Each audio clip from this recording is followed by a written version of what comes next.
Gentlemen, welcome to the Be the Man podcast. I'm your host, Greg Denning, the creator and coach in the Be the Man Masterclass and Tribe.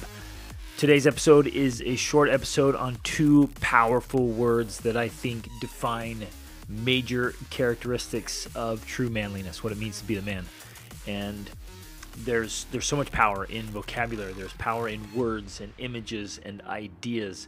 And if we will grab hold of the right ideas, the powerful ideas, the empowering ideas, and make them part of our own identity, then it actually gives us more power. In fact, that's the first place we always have to start, is with identity. Because if we learn a principle or a practice, we learn a tip or a tool, but we never alter the identity, we don't embrace a new way of being and a new way of seeing ourselves and carrying ourselves in the world, then the tool and the training doesn't serve us that much, and we'll revert back to the old identity. If I always believe myself to be a certain way and I see myself as that kind of person, then the new training will not yield long-lasting results because I'll revert back to the old way. So these two words, this idea, this imagery, this identity, is a powerful one for men. And I hope you'll listen carefully, maybe multiple times, take notes, really think about it, and see how you can embrace and live the power of these two words. It's good. So in that vein is what today's topic is about. I've been studying about it, thinking about it for a long time, and I came across two words that are so awesome. And they give us this framework. Vocabulary is super cool. It's like sometimes, maybe as a kid you had to, memorize vocabulary, learn meanings and definitions and spelling and all that stuff. But I love vocabulary. When you learn a cool word and you learn about the meaning, you're like, yes, it gives us power. And it conceptualizes things that maybe we've thought about or felt, and you want to bring to life. And I came across two as I was preparing for this masterclass, and I wanted to share them. I wanted to do a whole podcast just on these two words and really share this idea and how it applies in our lives, and applies to all of us, not just men, but men and women and even children, right? It's pretty awesome. So the first one is, you can pronounce it two different ways, formidable or formidable, right? And there has been a context, and some of the meaning is like to be, you're so, well, here's one, right? Tending to inspire awe or admiration because of great size or strength or excellence, right? And that's where I want to key in, where you want to be the kind of person that you're living in such a way that your character, your mind, your energy, your aura, maybe, just your being radiates strength. And maybe not, and it says size. I'm not talking about size, physical size, because I've met men and women of small stature, but of tremendous size of spirit or intellect or character, right? So I'm not going with just pure physical here. That's in many ways out of your control, except, those who get in phenomenal shape and condition. You're like, okay, that's also formidable, right? Look at those muscles, or the skills in martial arts, or, whatever else in strength. But we want to, and this is not about the ego. This is not about getting people to, like, this need to be significant. It's not about the need to be seen or admired. It's not the ego. You with me on this? I don't want to be misunderstood on that. We're not doing it for that reason. We're doing it for the right reason, and that's actually what brings the inspiration, because it's done for the right reason, not for the, look at me, I want to be in the limelight, I want people's attention, I want all eyes on me. It's not that. It's not that. But it does inspire. And I think that's the greatest force in the world, is to inspire. But it inspires awe and admiration because of greatness in strength of character, strength of mind, strength of emotion, strength of determination, strength of endurance, strength of doing the right thing for the right reason, and of excellence. Here's another definition. Very strong, especially in character, producing respect and even a little fear in others. Oh, I love it. Worthy of respect is another definition. Right? Here's another one. If you describe something or someone as formidable, excuse me, you mean that you feel slightly frightened or maybe intimidated by them because they are very great or impressive. Right? I really want to key on that. We want to become just absolute superb human beings. So good, so great, in fact, that it's even a little bit intimidating. Not that we want to be intimidating. We don't want to be. Not that we want to be. We don't want to inspire fear in others. But when you chase greatness, it almost has that effect on the human psyche. You've met people like that, right? They're just so good, so great, so excellent. It's a little bit intimidating. Like, wow, that person is absolutely extraordinary. And it could be in almost any field or genre. But I want to take this approach, and I want to invite you to join me to pursue this, to become formidable in that we're chasing absolute human excellence. We're allowing that spark of divinity to come out and greatness. And it has the power to inspire and motivate and encourage. And here's what's interesting, right? This one's it kind of sounds funny. When I first introduced this idea was first introduced to me, I was kind of like, what? I'm not so sure about that. But the more I thought about it, I'm like, yeah, that's spot on. There's this, somebody recently said, within the first few moments of somebody meeting you, they ought to know that you are someone to be reckoned with and not to be messed with, right? Now, I really don't want that one to be misunderstood. It's not one of those, I'll walk up and when we shake hands, I'll squeeze your hand so hard you'll know not to mess with me. It's not that. It's not, shoulders and arms back, I'm acting like a blowfish or a peacock or something, or I'm trying to intimidate you. It's not that. It's just this strength of mind and character and emotion and spirit that you're just like, whoa, like that's a person you just don't mess with. Like they just don't tolerate absurdity or threat or bullying or any crap, right? And this is true for men and for women. It can even be true with kids. These kids that they have this strong will and this confidence and this sense of assurance and certainty. You're like, man, that's awesome. Nobody messes with that kid, right? And again, it's not physical force, because physical force is the lowest form of influence or persuasion or getting things done, the lowest form of communication. It's not that.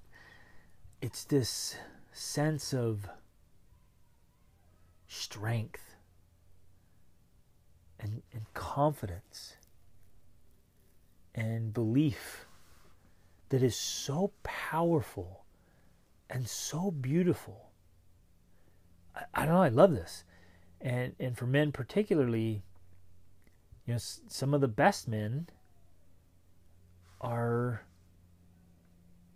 dangerous men in that they know how to defend themselves and they know how to defend others.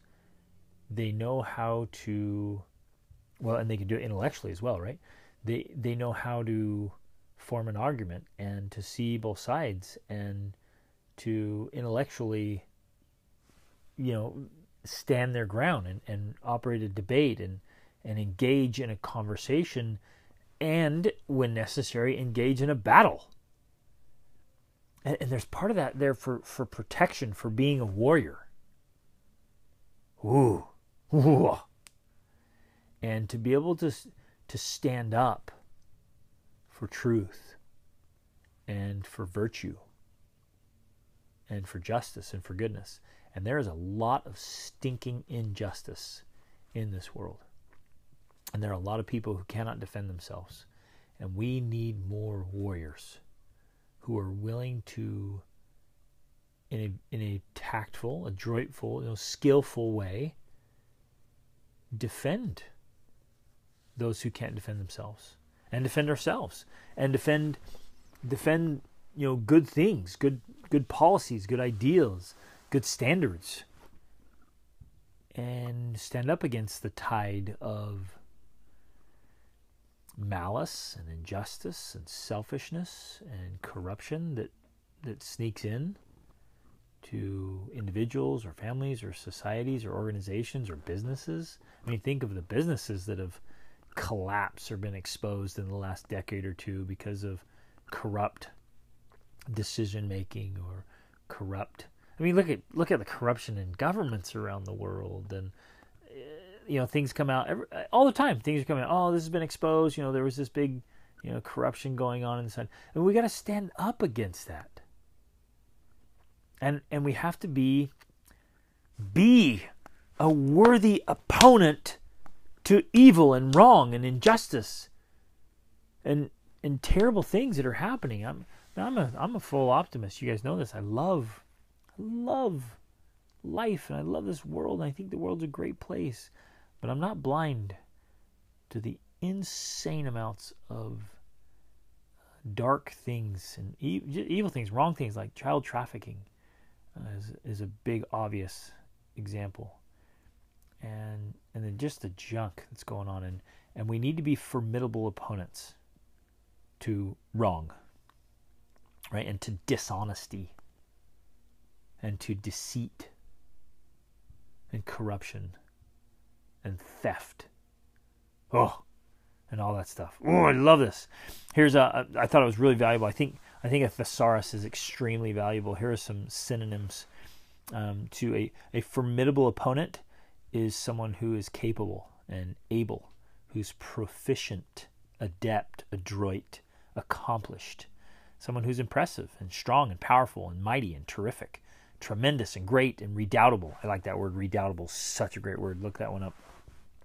Indomitable, which is the second word. Invincible, seasoned, skillful, skilled, gifted, talented, masterly, virtuoso, an expert, knowledgeable, qualified, trained, efficient, good, excellent, brilliant, outstanding, first class, first rate. Whoa! Isn't that awesome? I love that.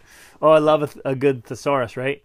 That right there. Those are the words that if you were to describe you, what if that was a list that described you? What if when people, after being in a certain organization or a certain position or a certain time period of your life, or even at the end of your life, what if people said, hey, if you could just use one word to describe her or describe him, what if a group of people used those words that I just read to describe you? Ah, yeah. That's what I'm talking about. And so this invitation for you and for me to become our best selves is to become formidable. A formidable opponent of anything that's lowly and pathetic and below our high values and standards. Anything that's wrong. Oh, it's so good. So good. Isn't this awesome? Isn't this exciting? So become formidable. The second word is dominable. Indomitable. And it's the definition I found is impossible to subdue or defeat. Right? And I really thought for our men's master classes, indomitable men. Men who are impossible to subdue or defeat. Right? Indomitable warriors. They were invincible. Here's the same thing from a thesaurus. Invincible, unconquerable, unbeatable, unassailable, impregnable, invulnerable, unsurpassable, unshakable. Ooh, I like that one. Unshakable. Indefatigable. I'm sure I'm not saying that right. Unyielding, unbending, stalwart, stout-hearted, lion-hearted. I like that one. Strong-willed, strong-minded, staunch, resolute, firm, steadfast, determined. Intransigent, inflexible, adamant, unflinching, courageous, brave, valiant, heroic, intrepid, fearless, plucky, meddlesome, gritty, and steely. Oh man, it's a good list of adjectives there.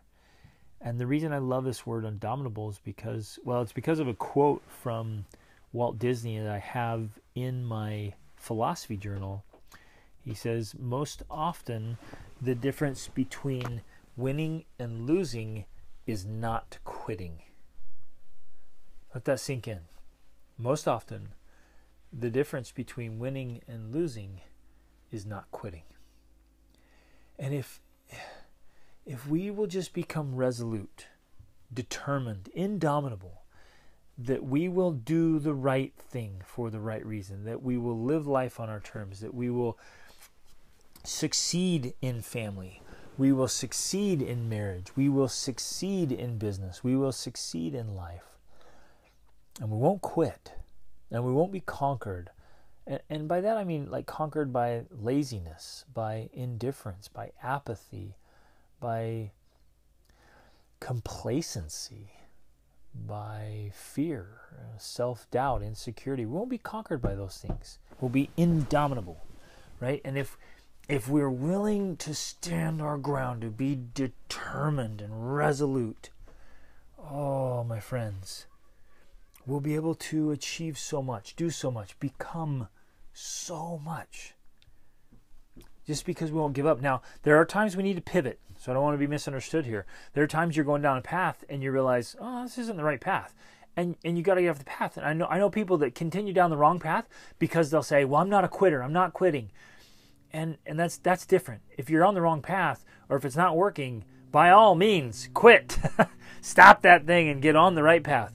But if you know you're on the right path, if you know this is your thing, if you know you're on the high ground, and this is standard, and this is what's right, and it's what's true, and you've thought through it and been all around it, and you've tried to prove yourself wrong, and you know this is where you need to be, then be indomitable and push. So join me, my friends. Join me on this quest for greatness. And in that, seek to embrace this identity of being formidable and indomitable. And we will be able to achieve and accomplish unbelievable things and inspire awe and wonder and inspiration and motivation and greatness in those around us, and be able to live absolutely extraordinary lives. Because awesome, my friends, is always an option. Reach out.